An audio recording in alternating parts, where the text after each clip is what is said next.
سلام علیکم برادرای عزیز. چند پیش ویدیو کردم نشانتون دادم و گفتم که زنده و حاضر میخوام که حقیقت چه بفهمین که همین آدم زنده و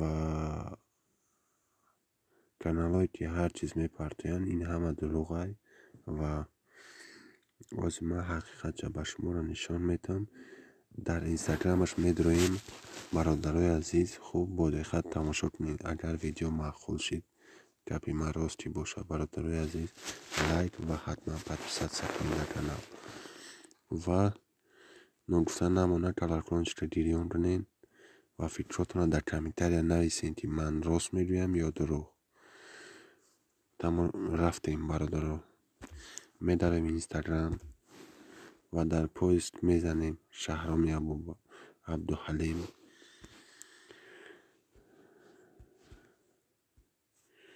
شهرام عبدالحلیم افیسال برآمد برادرای عزیز.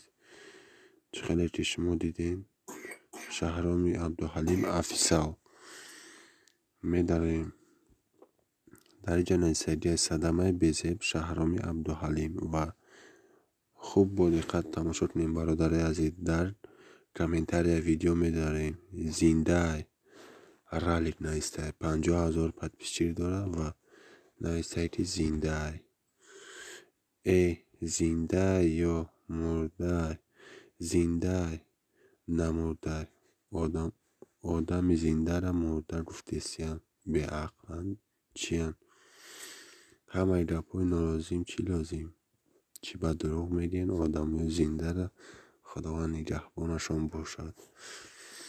خداوند نگهبان باشد. دش ای پانتای یارون کس تشویش نشود اکای شهرام زنده و برادرای عزیز میداریم در دیگرش آواریا خداوند شفا بده کرده که دروغ باشه بچه یاش حیف میشه.